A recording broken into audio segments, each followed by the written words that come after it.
5:30 in the morning. The USS Abraham Lincoln turned hard into the wind. This was not a routine training exercise. The carrier strike group had just received the execute order from Central Command. Within the hour, 60 aircraft would be over the Iranian coastline, and the survival of the 3rd Ballistic Missile Regiment would be measured in minutes. The humid air of the northern Arabian Sea smelled of salt and the sharp chemical bite of unburnt JP-5 jet fuel. Low, heavy clouds hung over the flight deck, glowing a dull orange in the fierce light of the afterburners. The deck of the USS Abraham Lincoln was a hive of controlled chaos, where yellow-shirted flight deck officers used hand signals to guide 60-ton aircraft toward the 4 steam-powered catapults. An alpha strike is the maximum effort a carrier air wing can produce. It is a coordinated, multi-layered attack designed to overwhelm even the most sophisticated integrated air defense systems. On this morning, the strike package consisted of 48 FA-18 fighter jets, 6 EA-18 Golf Growler electronic warfare aircraft, and 4 E-2 Delta Advanced Hawkeye command and control planes. This massive formation was supported by 2 SH-60 Sierra helicopters, hovering nearby for immediate search and rescue capability. The primary objective was the Iranian 3rd Ballistic Missile Regiment, located 60 miles inland from the coast near Bandar Abbas. Intelligence from the National Reconnaissance Office had confirmed that the regiment was preparing for a mass launch of Shahab-3 ballistic missiles. These weapons, capable of carrying 1,000-pound warheads to targets across the Middle East, represented a clear and present danger to regional stability. The mission of the Abraham Lincoln was to ensure those missiles never left their transporter erector launchers. One by one, the aircraft were hooked into the catapult shuttles. The shooter, dressed in a yellow jersey, knelt on the deck and pointed his arm forward in the traditional launch signal. With a sudden, violent jolt, the catapult fired. The FA-18 was accelerated from 0 to 160 knots in just 2 seconds. The pilot's head was slammed back against the seat, as the world outside became a blur of gray water and white steam. As the jet cleared the bow, the landing gear retracted, and the aircraft began a steep climb into the overcast sky. This process was repeated every 45 seconds. The synchronization of the flight deck crew was a testament to thousands of hours of training.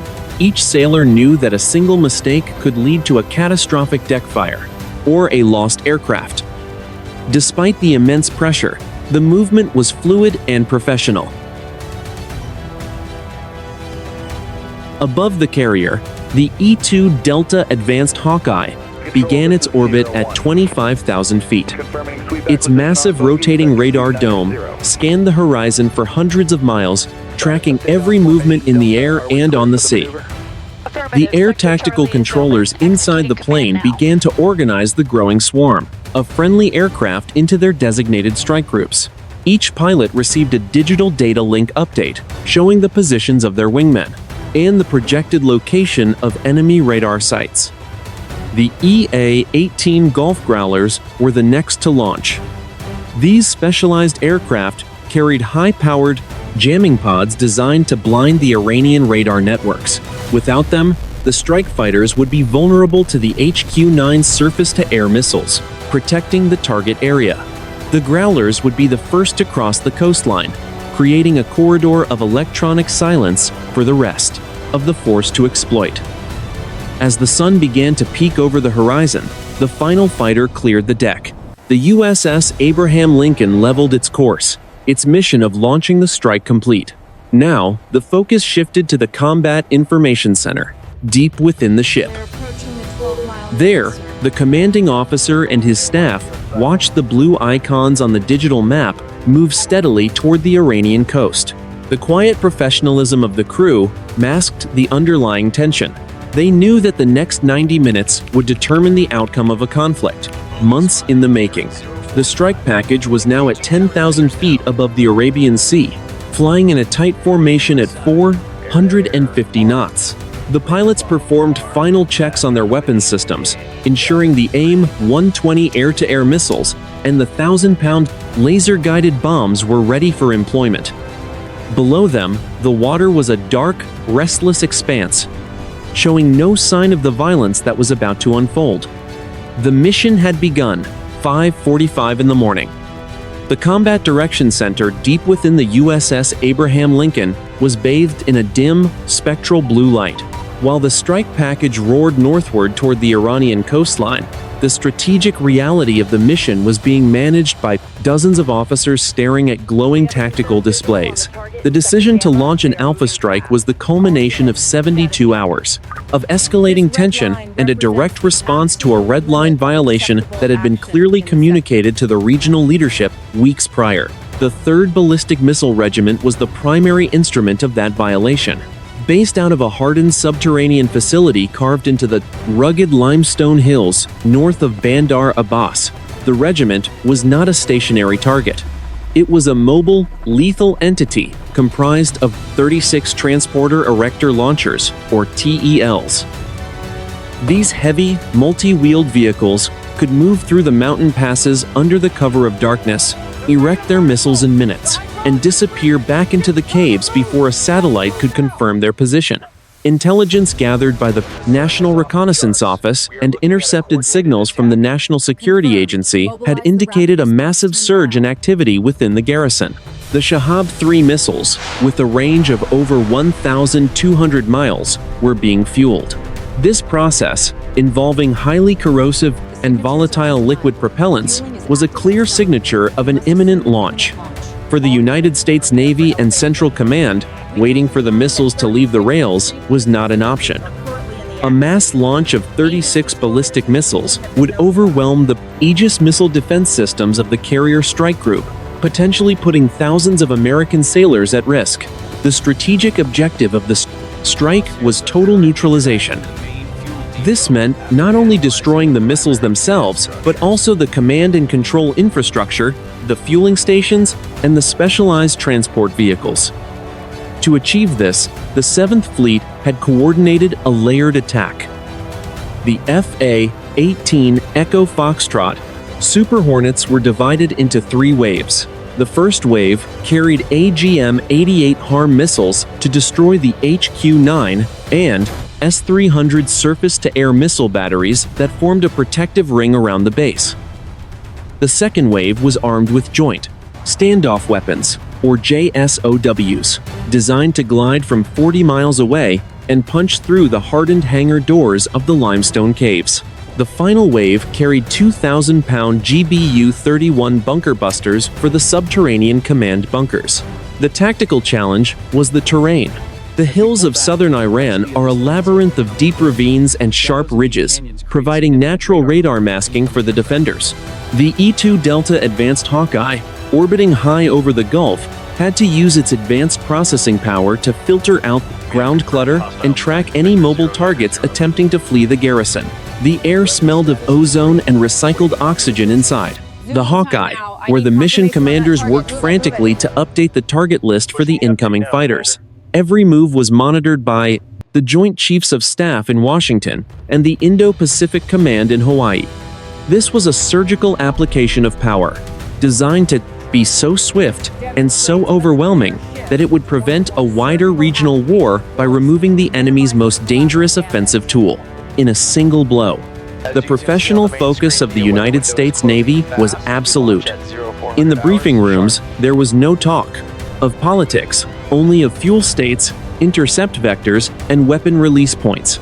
20 miles off the coast, the lead EA-18 Gulf Growlers began to activate their HQ-9 jamming pods.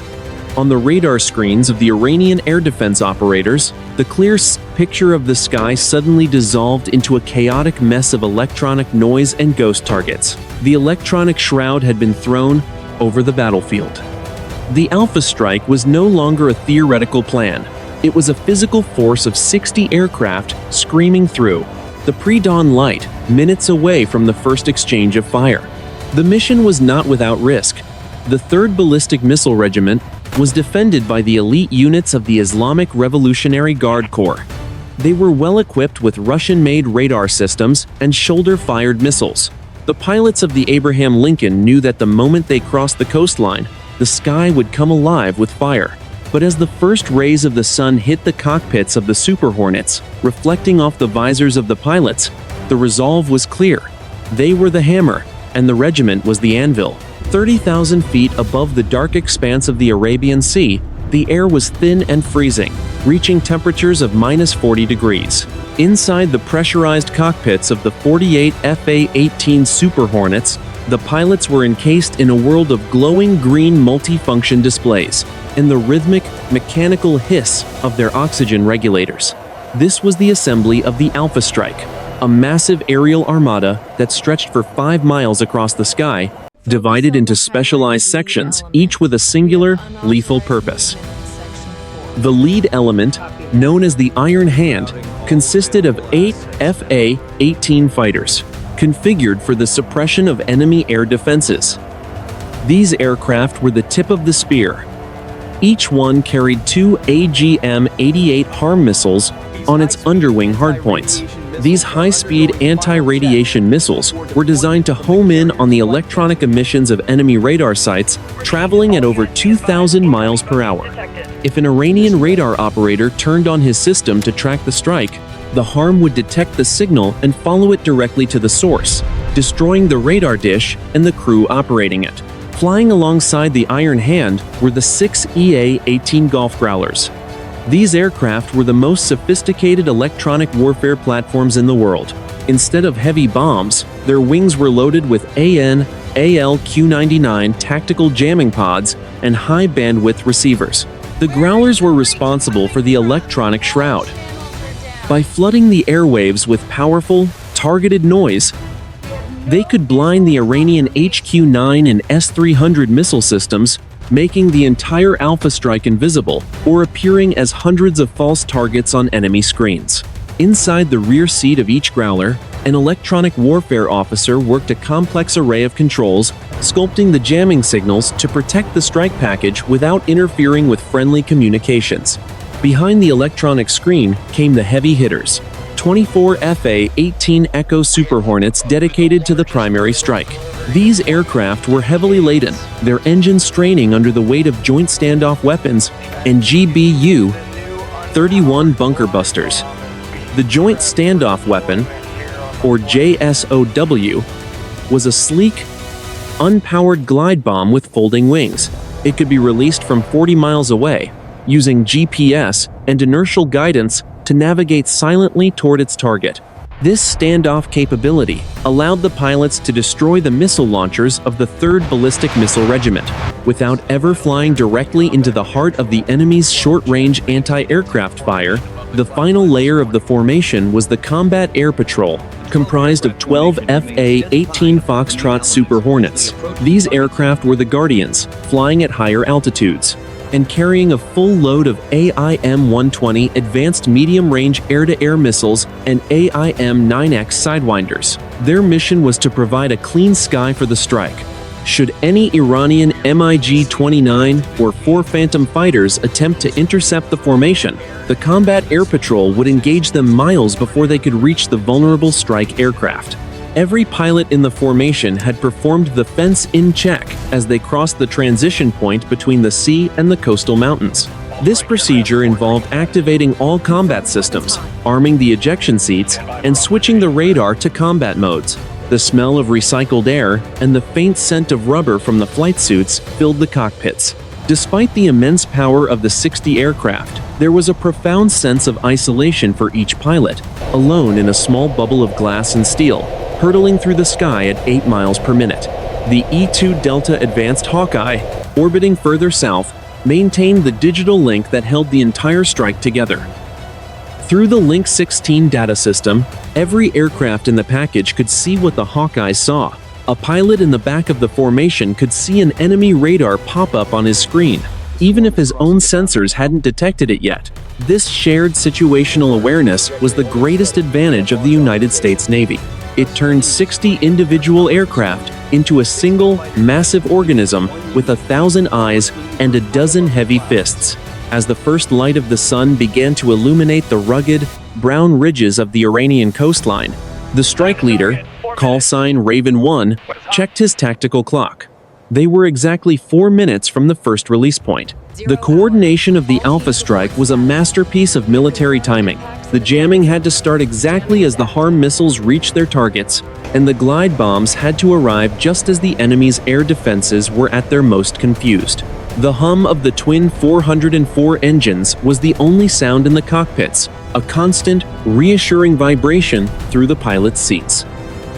Below them, the shadows in the mountain valleys were still deep and black, but the peaks were catching the orange fire of the morning. Somewhere in those valleys, the 3rd Ballistic Missile Regiment was waking up to a world that was about to change forever. The professionalism of the air wing was absolute. Every switch was in the correct position.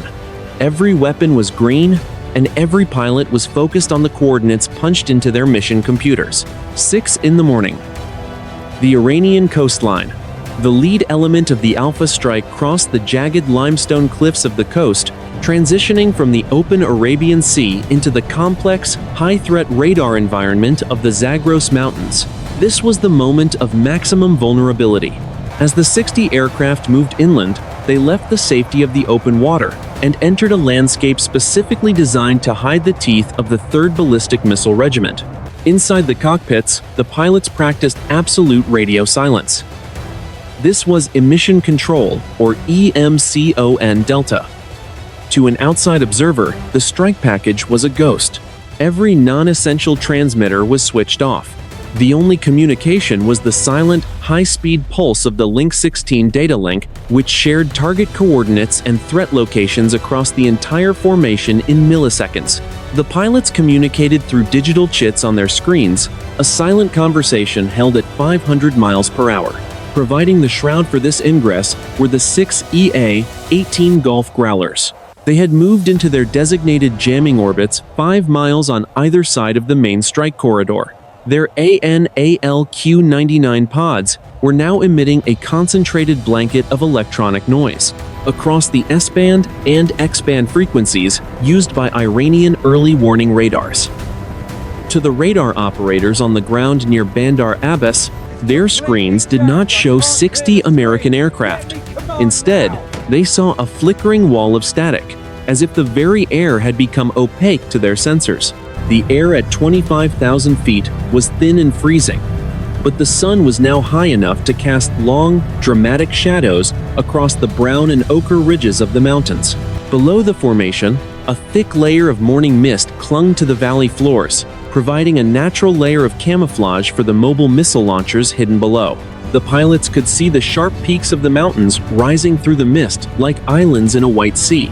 The smell of dry, recycled air and the faint, metallic tang of the oxygen system were the only sensory inputs for the pilots as they focused on their AN/APG-79 active electronically scanned array radars. This radar system allowed the FA-18 Super Hornets to look through the mist and the mountain shadows.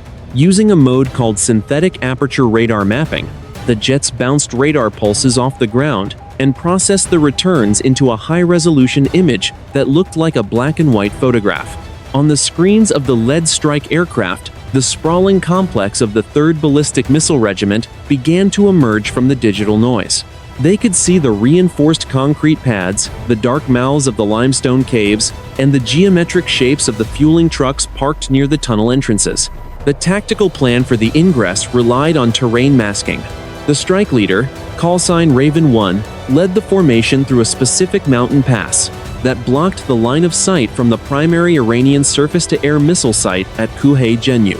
By keeping several thousand feet of solid rock between his aircraft and the enemy's long-range radar, Raven 1 ensured that the strike remained undetected for as long as possible. Each pilot followed the digital path in the sky projected onto their head-up displays, maintaining a tight formation that minimized their overall radar cross-section.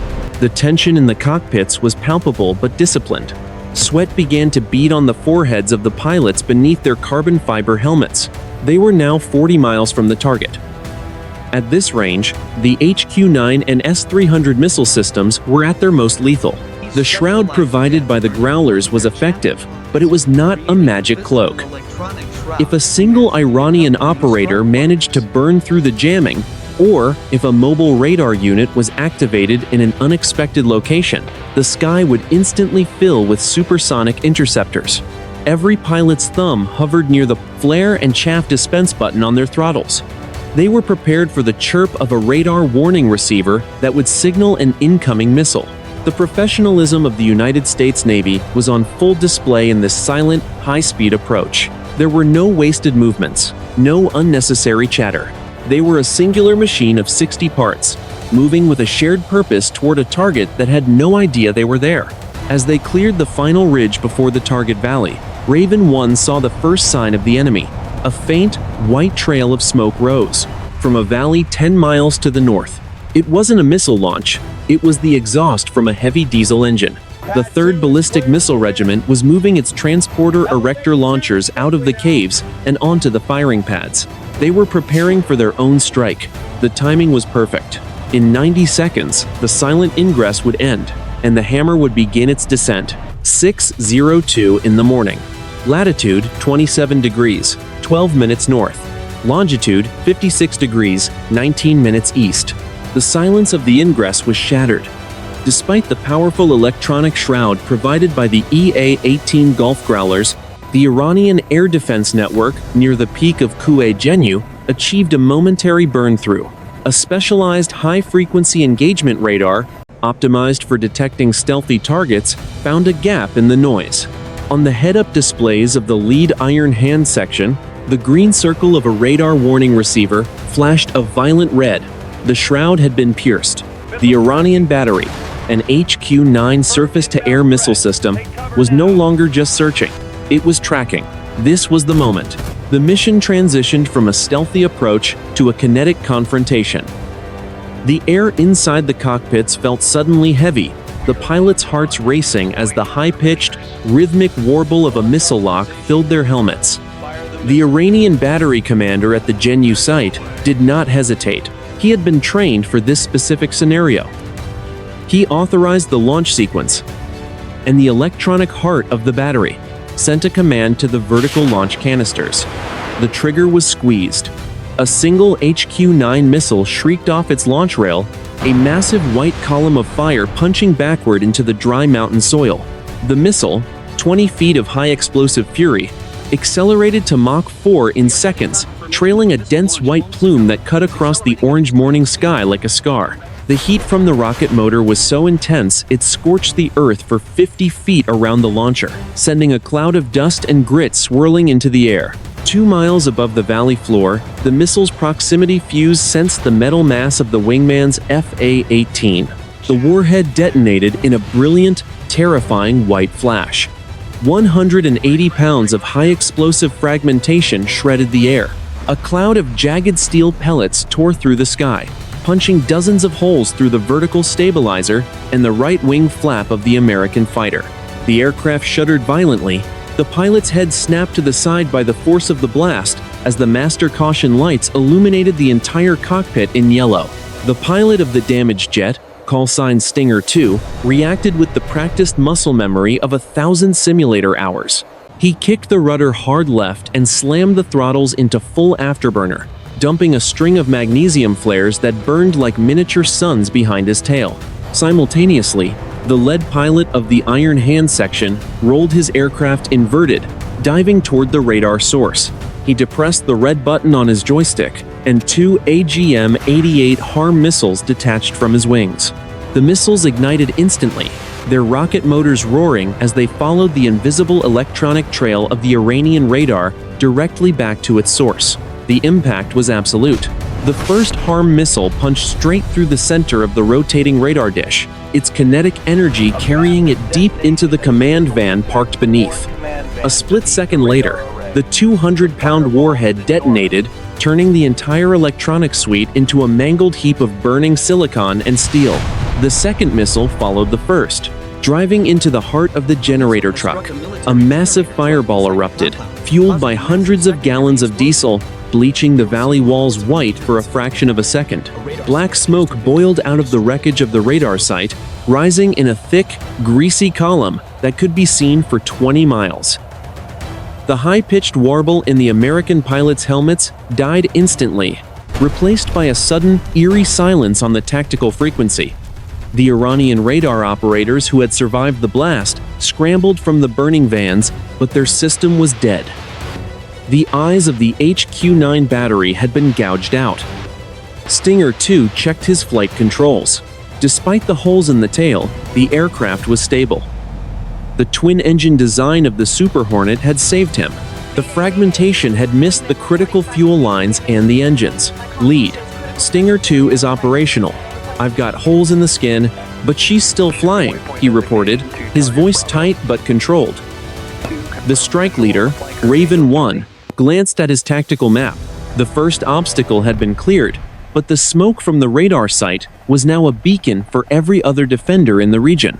The 3rd Ballistic Missile Regiment was now fully aware that the hammer was falling. The professional grace of the Alpha strike continued, but the speed of the engagement was about to triple. 6:10 in the morning. The sky over the Zagros Mountains was no longer a silent void. It had become a high-stakes arena of invisible energy and lethal geometry.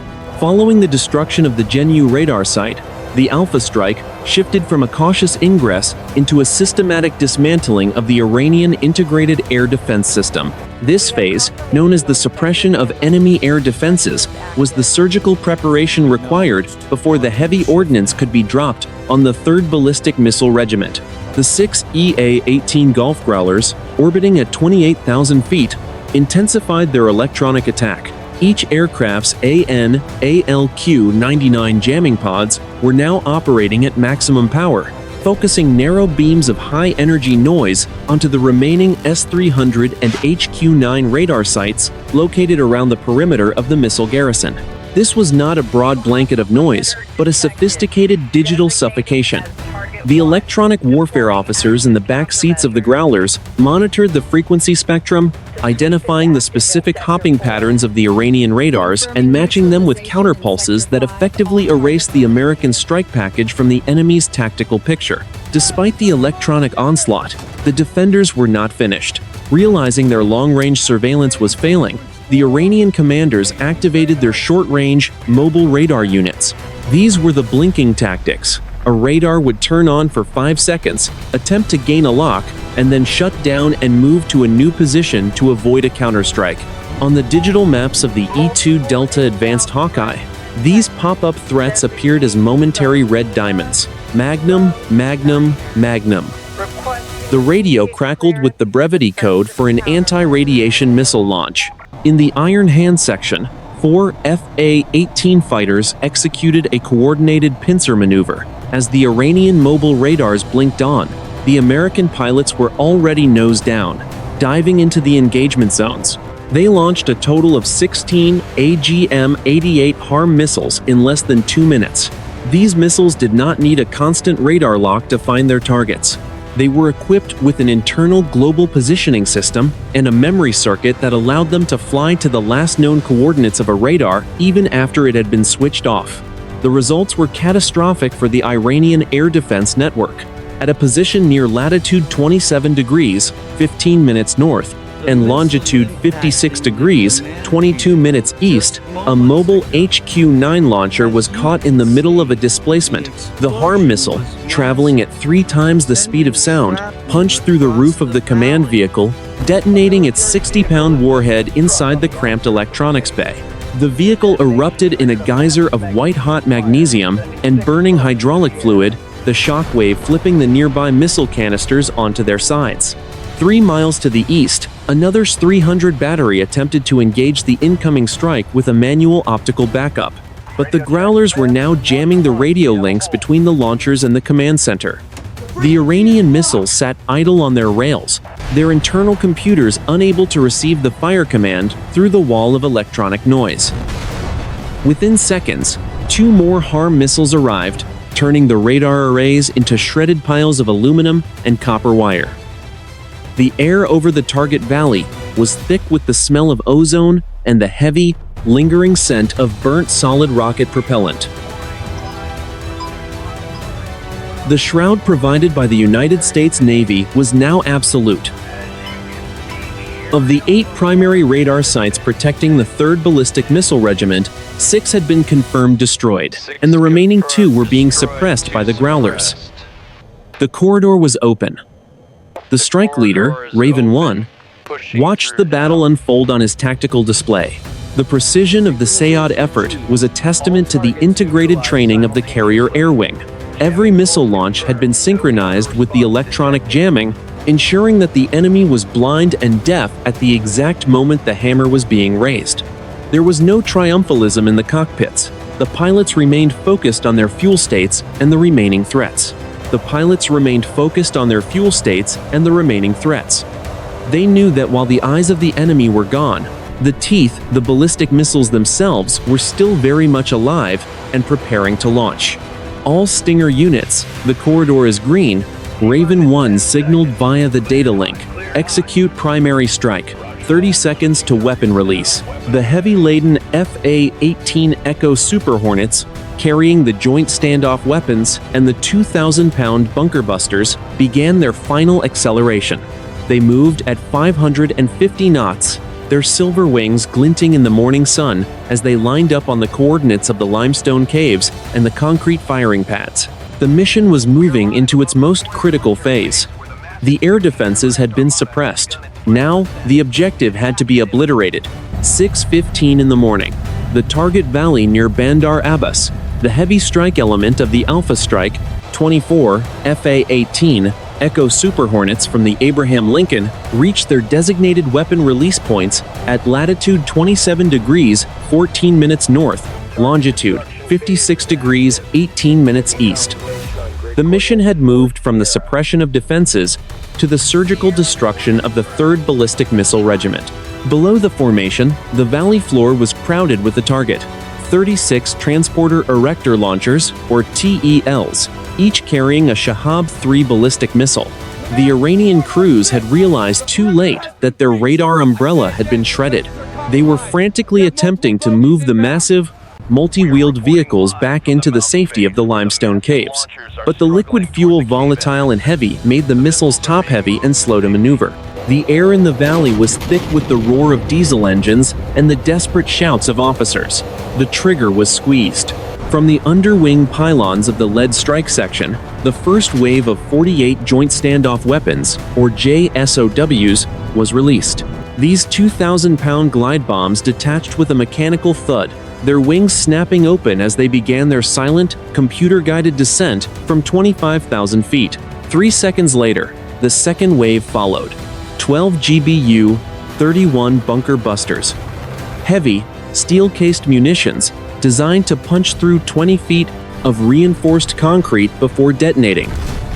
The impact was absolute and catastrophic. The first JSOW glide bomb, guided by high-precision GPS, punched straight through the center of a Shahab-3 missile while it was still being fueled. The kinetic energy of the 1,000-pound warhead shattered the thin aluminum skin of the missile's fuel tanks, mixing the hypergolic propellant and oxidizer instantly. A fireball of terrifying intensity erupted, a column of white and orange flame that rose 300 feet into the air in a single second. The blast wave flattened the nearby support trucks and sent a wall of heat and overpressure through the valley that shattered every window within 2 miles. The earth itself seemed to groan under the weight of the assault. A second JSOW hit the cab of a transporter erector launcher just as it was entering a tunnel. The detonation blew the front tires off the vehicle and sent the 10-ton engine block flying 50 meters across the asphalt. The missile on the back of the launcher was thrown from its cradle, sliding across the concrete, until it collided with a fuel truck, triggering a secondary explosion that turned the cave entrance into a furnace of burning diesel and chemical smoke. The defenders reacted with the desperation of men caught in a trap. From the ridges surrounding the valley, Iranian ZSU-23-4 anti-aircraft guns opened fire, their 4 barrels spitting a wall of green tracer fire into the sky. Small, man-portable air defense missiles were launched from the shoulders of soldiers hidden in the rocks, their white smoke trails zigzagging through the air as they searched for a heat source. But the American pilots were already pulling into a high-G climb, dumping flares that confused the seekers while the Growlers continued to drown the local fire control radars in electronic noise. Black, oily smoke now filled the entire valley, so thick it blotted out the morning sun. The air was a cacophony of secondary detonations as the remaining missiles in the regiment's inventory began to cook off. Thousands of gallons of high-grade rocket fuel were burning at temperatures exceeding 2,000 degrees, melting the steel frames of the launchers and turning the limestone of the caves into white powder. The organized resistance of the 3rd Ballistic Missile Regiment had ceased to exist. In less than 3 minutes, the offensive capability of the unit had been reduced to a graveyard of twisted, blackened metal and craters. The strike leader, Raven 1, banked his aircraft to look down at the carnage. Through his infrared targeting pod, the valley was a blinding white mass of heat signatures. All Stinger's target package Alpha is neutralized, confirming total destruction of the mobile launchers and the primary fueling depot. His voice was steady, reflecting the professional detachment of a sailor who had just executed a perfect plan. But the mission was not over. The heat from the burning missiles was so intense that it was creating its own weather system inside the valley, a firestorm of rising ash. Inside the valley, a firestorm of rising ash and chemical fumes. As the strike package began its turn toward the coast for the egress, the pilots could feel the thermal updrafts buffeting their aircraft, even at 10,000 feet. The hammer had fallen with a weight that few on the ground had expected. Now, the challenge would be navigating the chaotic aftermath as the regional forces scrambled to respond to the sudden and total loss of their strategic deterrent. 6:18 in the morning. The target valley, located at latitude 27 degrees 14 minutes north and longitude 56 degrees 18 minutes east, had been transformed into a landscape of primal violence. While the primary ordnance from the Alpha Strike had completed its flight, the battle was now being sustained by the laws of chemistry and physics. The 3rd Ballistic Missile Regiment was experiencing a total kinetic chain reaction, a phenomenon where the destruction of one high-value asset triggers the catastrophic failure of every surrounding system. The most lethal element of this chaos was the fuel. The Shahab-3 ballistic missiles utilized a hypergolic propellant combination, a mixture of fuel and oxidizer that ignites spontaneously upon contact. As the Joint Standoff Weapons and GBU-31 bunker busters tore through the thin aluminum skins of the missiles, hundreds of thousands of gallons of these volatile chemicals surged across the concrete firing pads. The resulting fires were not typical petroleum blazes. They were chemical infernos burning at temperatures exceeding 3,000 degrees. The light produced by these reactions was a brilliant, sickly green and violet, bright enough to be seen by the infrared sensors of the USS Abraham Lincoln over 100 miles away. The heat was so intense that it began to compromise the structural integrity of the hardened limestone caves. These subterranean hangars, carved into the mountain to protect the missiles from aerial observation, were now becoming pressurized ovens. As the fuel from destroyed transporter erector launchers flowed into the tunnel entrances, it ignited the spare solid rocket boosters stored deep inside. The resulting overpressure had nowhere to go. In a series of muffled, earth-shaking thuds, the mountainside itself seemed to heave. Massive slabs of limestone, some weighing over 50 tons, were blown outward from the cave mouths, crushing the support vehicles and personnel that had sought shelter in the shadows. From the cockpit of Raven 1, the strike leader used his advanced targeting, forward-looking infrared pod to conduct an initial battle damage assessment. The high-resolution thermal image showed a scene of absolute devastation. Of the 36 transporter erector launchers assigned to the regiment, 28 were confirmed as total losses, appearing on his screen as white-hot wreckage. The remaining 8 launchers were trapped behind walls of debris or engulfed in secondary fires. The regiment's primary fueling depot, a collection of specialized tanker trucks and underground storage tanks, was now a crater 200 feet wide. The air above the valley was a chaotic mess of thermal updrafts and chemical ash. The smoke, a thick, toxic mixture of burnt rubber, oxidized aluminum, and vaporized propellant, rose in a column that reached 15,000 feet. Inside this column, lightning began to flicker, a result of the intense static electricity generated by the rapidly rising heat and particulate matter. The American pilots, navigating the perimeter of this fire weather system, felt their aircraft buffeted by the extreme turbulence. The smell of the chemicals even managed to penetrate the cockpit seals, a faint, acrid scent of burnt matches and ammonia that set the pilots' nerves on edge. Hawkeye, this is Raven 1, the strike leader reported to the E-2 Delta command plane. Target package Alpha is 100% neutralized. We are seeing massive secondary cook-offs across the entire garrison. The cave complex is experiencing multiple structural failures. There is no mobile capability remaining in this sector. The E-2 Delta Advanced Hawkeye controllers processed this information, cross-referencing it with real-time satellite imagery. The data showed that the 3rd Ballistic Missile Regiment had effectively ceased to exist as a military unit. The hammer had not just hit the target, it had shattered the entire infrastructure required to operate it.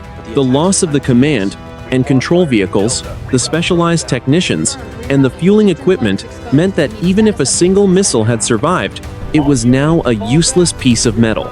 Below the smoke, the chaos continued. The few surviving Iranian soldiers were seen on infrared, drifting away from the fire zones, their organized ranks broken. The ZSU-23-4 anti-aircraft guns had fallen silent, their crews either killed by the blast waves or forced to abandon their positions as the heat melted the tires of their vehicles. The silence that followed the initial strike was now filled with the roar of the chemical fires and the occasional, thunderous crack of a missile warhead detonating in the heat. The professional execution of the United States Navy had achieved its objective. In less than 15 minutes of kinetic engagement, a strategic threat to the entire region had been eliminated. But as the strike package began to consolidate for the flight home, the pilots remained vigilant.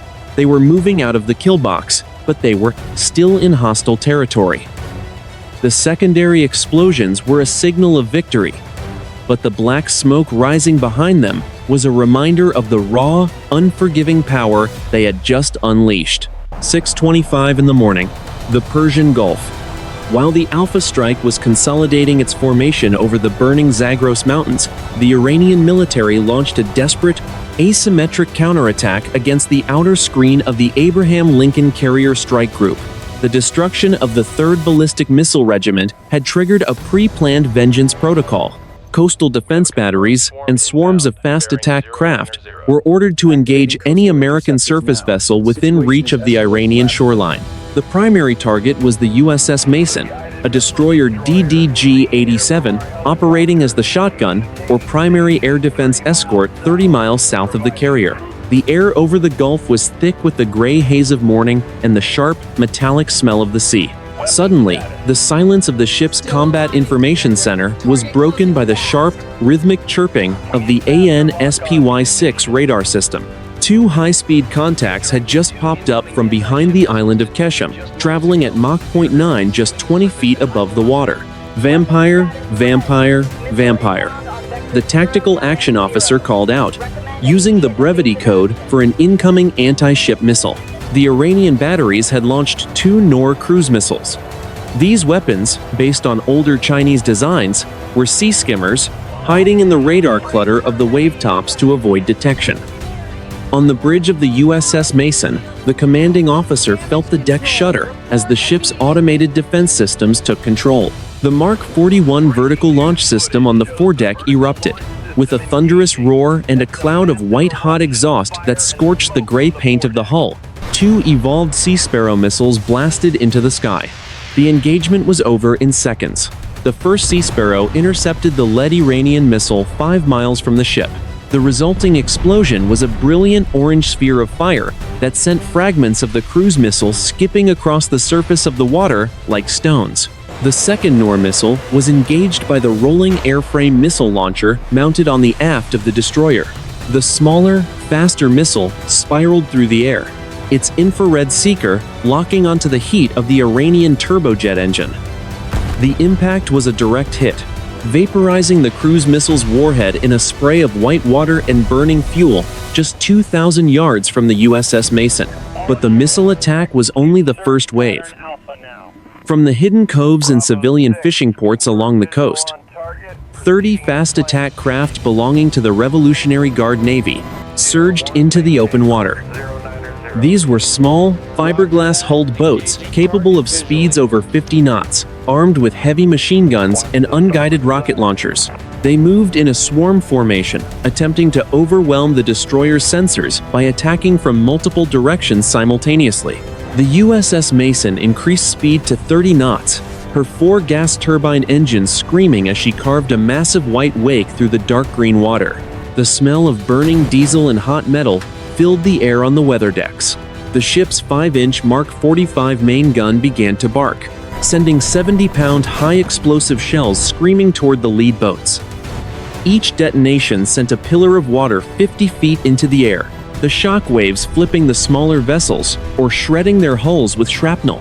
The closer boats were met by the Close-In Weapon System, or CIWS. The 20mm Gatling gun, mounted high on the superstructure, began its distinctive mechanical burp as it spat out 75 rounds per second. The stream of tungsten armor-piercing bullets walked across the water, find in the lead-fast boat and sawing it in half. The fiberglass hull disintegrated, the fuel tank exploding in a sudden, sharp fireball that sent debris raining down on the surrounding waves. The professional discipline of the United States Navy sailors was absolute. In the Combat Information Center, the technicians moved with calm, deliberate speed, assigning targets to the various weapon systems with clinical efficiency. There was no panic, only the steady reporting of ranges, bearings, and kill confirmations. The swarm was not a military maneuver to them. It was a target-rich environment. By 6:35, the surface engagement was ending. 14 Iranian fast boats had been destroyed or disabled, and the remainder were fleeing back toward the shallow waters of the coast where the destroyer could not follow. The USS Mason remained unscathed, her gray hull stained with the soot of her own missile launches but otherwise intact. The coastal batteries had gone silent, realizing that their localized counterattack had failed to even scratch the paint of the American screen. The commanding officer of the USS Mason looked out from the bridge wing. The air was beginning to clear, and the sun was now fully above the horizon. To the north, the massive column of black smoke from the 3rd Ballistic Missile Regiment was still visible on the horizon, a grim monument to the morning's work. The counterattack had been a desperate gesture, a final act of defiance that had been systematically dismantled by the superior technology and training of the Carrier Strike Group. Secure from general quarters, the captain ordered. Maintain high readiness posture. We still have 60 aircraft to bring home. 6:45 in the morning. The 60 aircraft of the Alpha Strike turned south, leaving the towering pillars of black smoke and the shattered remnants of the 3rd Ballistic Missile Regiment behind. This was the egress, the final dangerous transit, from the target area back to the sanctuary of the USS Abraham Lincoln. While the primary mission was a success, the return leg was a race against 2 unforgiving enemies: fuel exhaustion and battle damage.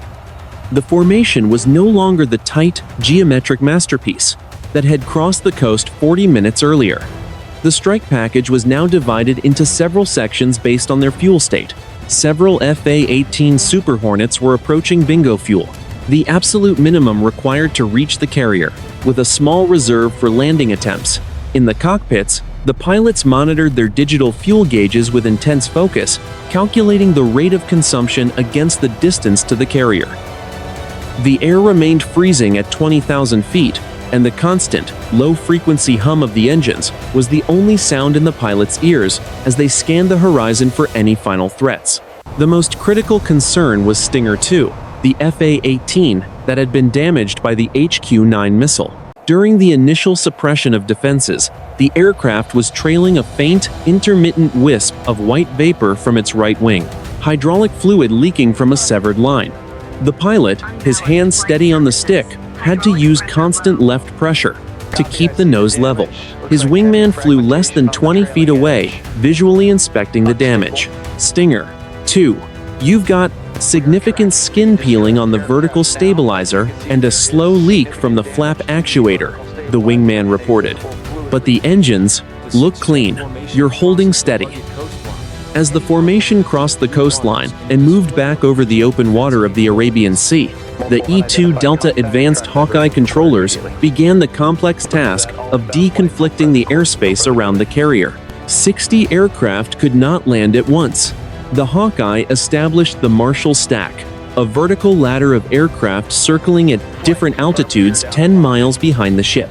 The lowest fuel aircraft were moved to the bottom of the stack, given priority for the recovery.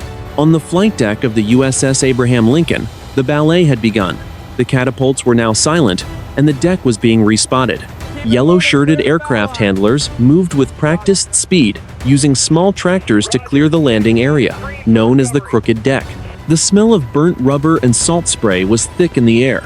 The 4 heavy steel arresting wires, each the thickness of a man's wrist, were checked and tensioned.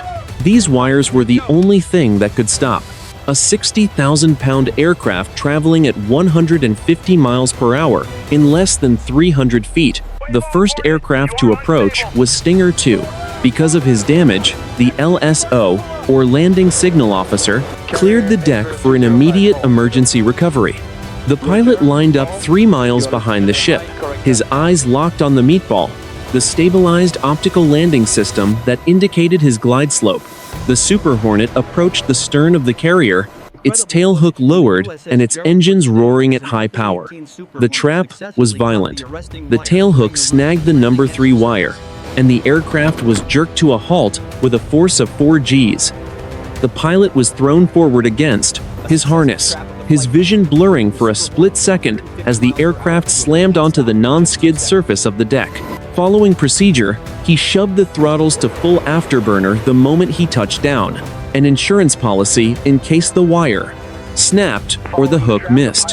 When he felt the wire hold, he pulled the throttles back to idle. The green-shirted deck crew scrambled toward the jet, inspecting the jagged holes in the wing and tail as the pilot shut down his engines. For the next 45 minutes, the recovery continued with mechanical precision. Every 45 seconds, another FA-18, or EA-18 Golf Growler, slammed onto the deck, was unhooked from the wire, and was quickly taxied to the finger, or the elevator to make room for the next arrival. The deck was a scene of intense, professional labor. Sailors in purple jerseys refueled the jets, while those in red jerseys removed the remaining unexpended ordnance. The pilots, climbing out of their cockpits, were drenched in sweat, their faces marked by the deep indentations of their oxygen masks. They moved toward the ready rooms. For the initial debriefing, their walk heavy with the physical and mental exhaustion of the mission. There was no cheering. On the flight deck, there was only the grim, focused work of preparing the ship for the next launch if needed. By 7:30 in the morning, the final E-2 Delta Advanced Hawkeye touched down, completing the recovery of the Alpha Strike. All 60 aircraft were back on board. Some were scarred by shrapnel, and many were running on little more than fumes, but the air wing was intact. The USS Abraham Lincoln turned away from the wind, its long shadow stretching across the water. As the sun climbed higher into the sky, the mission of the morning was over, and the hammer was back in its rack. But the geopolitical ripples of the strike were only just beginning to reach the shore. 8:30 in the morning. The Multi-Intelligence Center, deep within the hull of the USS Abraham Lincoln. While the flight deck crew worked to resupply and repair the returned aircraft, a different kind of precision operation was unfolding in the dimly lit, server-cooled rooms of the Intelligence Department. The mission was now in the phase of Battle Damage Assessment, or BDA. This was the clinical, frame-by-frame analysis required to prove to the National Command Authority that the 3rd Ballistic Missile Regiment no longer possessed the capability to strike. The primary source of data was a high-altitude MQ-4 Charlie Triton unmanned aerial vehicle, orbiting at 55,000 feet directly over the target valley. Supplementing this was a series of overhead passes from a KH-11 reconnaissance satellite, providing sub-meter resolution imagery that allowed analysts to count the individual bolt heads on a destroyed chassis.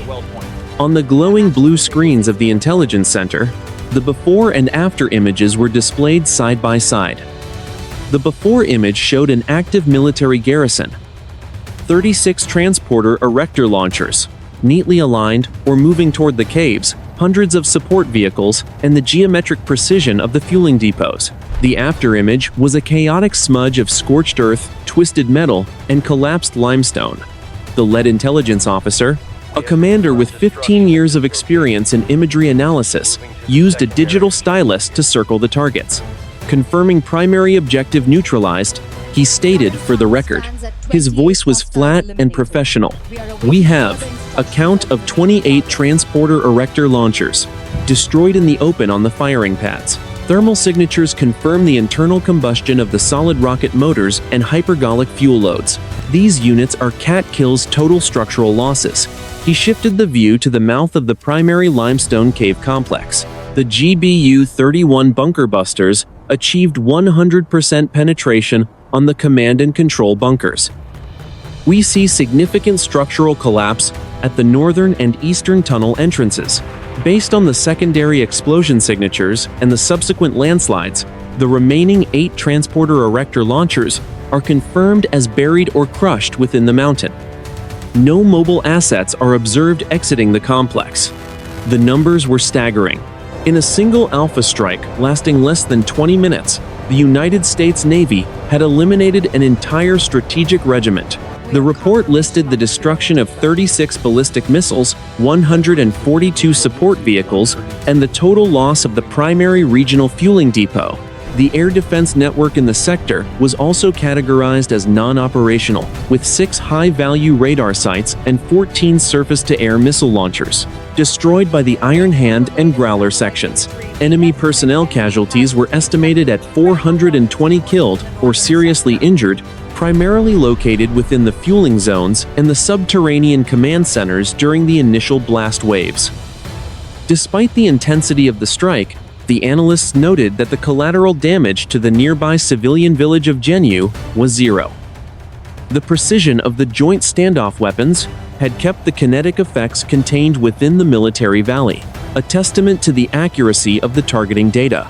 Provided by the E-2 Delta Advanced Hawkeye, the threat from the Shahab-3 missiles in this sector is officially rated as 0, the commander concluded. The regiment has no remaining infrastructure to conduct a launch. Even the specialized transport roads have been severed by cratering ordnance. It would take 6 to 9 months of heavy engineering work to restore even a marginal capability to this site. The report was encrypted and transmitted via high-speed satellite linked to Central Command in Florida and the Pentagon in Washington. It was the final receipt for the morning's work. The professional satisfaction in the room was quiet but profound. They had provided the proof that the hammer had hit exactly where it was intended. As the sun reached its zenith over the Arabian Sea, the USS Abraham Lincoln continued its steady patrol. The battle was over, the data was processed, and the red line had been reinforced. With the clarity that only 60 aircraft and 1,000 tons of precision ordnance could provide, the 3rd Ballistic Missile Regiment was now just a collection of coordinates and killed icons on a digital map, a memory of a threat that had been systematically erased. 12 noon on the 13th of January, 2026. The Arabian Sea. The high-octane violence of the early morning had been replaced by the steady, rhythmic hum of a carrier strike group back on a standard patrol footing. On the flight deck of the raid, USS Abraham Lincoln, the 60 aircraft of the Alpha Strike were chained to the deck, their engines cold and their weapon pylons empty. The air was thick with the smell of heavy grease, sea salt, and the faint, lingering scent of burnt jet exhaust that seemed to permeate every inch of the ship's steel skin. In Ready Room 2, the pilots of the strike-led section sat in high-backed leather chairs, their flight suits unzipped to the waist. The room smelled of stale coffee and the ozone of the cooling systems. There was no cheering, no boisterous celebration. Instead, there was the heavy, quiet exhaustion that follows a period of extreme physiological stress. The strike leader, Raven 1, stared at a frozen frame of the mission video on a large monitor, watching the moment the first Shahab-3 missile vanished into a sphere of white-hot chemical fire. The commanding officer of the Abraham Lincoln entered the room, his face lined with the weight of the morning's decisions. The Department of Defense has just released the preliminary report, he said, his voice carrying through the quiet room. The objective was achieved. The 3rd Ballistic Missile Regiment is no longer an operational entity.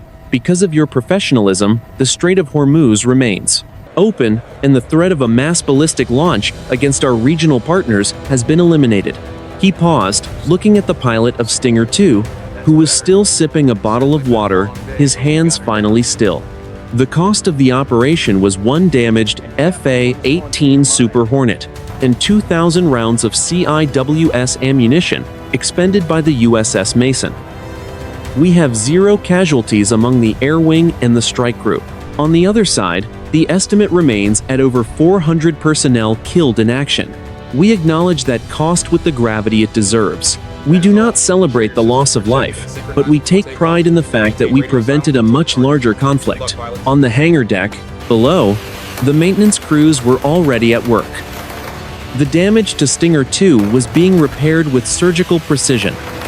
A team of structural mechanics used high-speed drills to remove the jagged, blackened skin from the vertical stabilizer, preparing to rivet a fresh aluminum patch into place. The holes, caused by the pellets of the HQ-9 missile, were a physical reminder of how close the mission had come to disaster.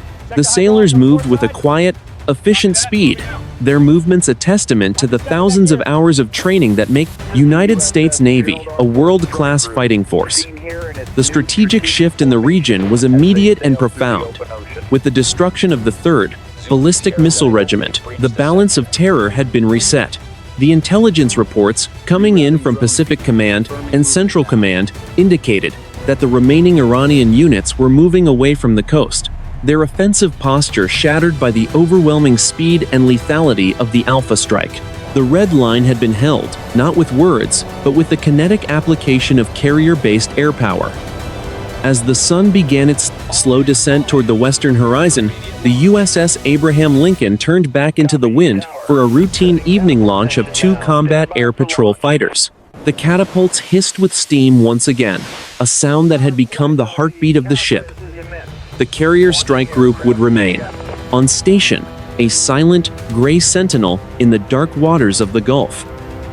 They were the hammer that had fallen, but they were also the shield that remained.